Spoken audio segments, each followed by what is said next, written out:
Welcome to BIMS TV. I'm Timnit, and this is BIMS Bites Kids, and today I'll be biting into the world of microplastics.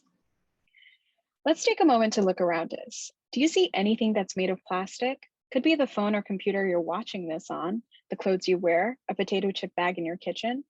Plastics are everywhere, and it makes sense that they are because if you add the right chemicals, you can make them become what you may need, be it tires on your car, bicycles, or bus, or even like the little bits and pieces needed for the buildings you live in.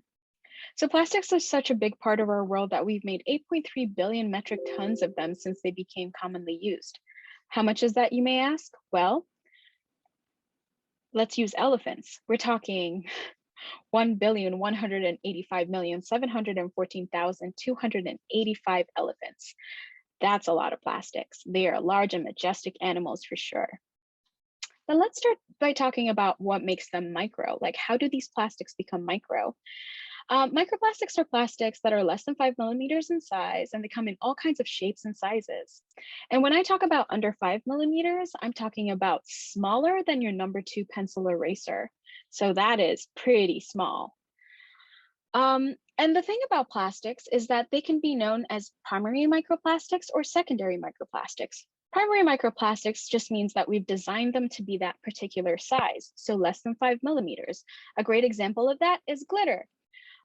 When it comes to secondary microplastics, they often just become smaller from larger plastic items such as a water bottle.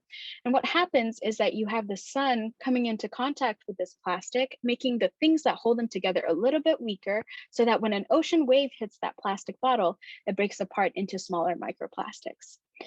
So because plastics are in a lot of things, it's not surprising that they've been found everywhere. We're talking our oceans, we're talking all kinds of water places. They've been found in the highest part of our world, which is Mount Everest, and they've been found at the deepest part of our world, which is Mariana's Trench.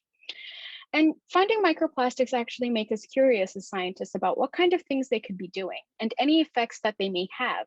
And the fact that they last a very long time too makes us wonder, what are they doing there? The reason why is because plastics are not just plastics. And what do I mean by this? But remember when I said that you add different chemicals to plastics that allow them to be different things that we use, such as our clothes? So those chemicals can come off of those microplastics and into the environment. The microplastic can also come across some pretty harmful chemicals and stick onto them too as they're moving through the environment. So you have small organisms like plankton, for example, that can mistake the microplastics for food and eat them. But the chemicals they may carry may come off inside the plankton. Then small fish can eat these plankton with these chemicals from the microplastics, and in turn, they get eaten by bigger fish and us. We presently don't know if they can harm us really, but we do know that they can harm fish. But we do need to have like more research to help us understand if they may affect us and the organisms in our oceans more, because we really love and care about it, and we need to protect them. But let's not lose hope. There are things that we can all do. Let's think about the 3 R's. We can reduce how much plastic waste we use, like a reusable water bottle, if you can trust the water that comes from your tap. Another way is you can reduce the amount of, you can reuse different things. For example, taking an old t-shirt and turning it into a bag, as Simone did a couple episodes ago. Another way we can also do that is by recycling. Pay attention, talk to your parents, talk to your guardians about what your county's rules are around recycling, and try and recycle as best as you can. Another thing too that we can definitely do is talk to, it's not only us that have to do things, but the people who also produce these plastics need to design and come up with better and safer materials and think about where they end up and how long they can last. Lastly, we can talk to our leaders about different ways on how to ensure our environment is safer from plastic contamination. Also talk to your friends about it. That's a great way to get it going. Thanks so much for tuning in. Feel free to contact me through my website, email, or Twitter.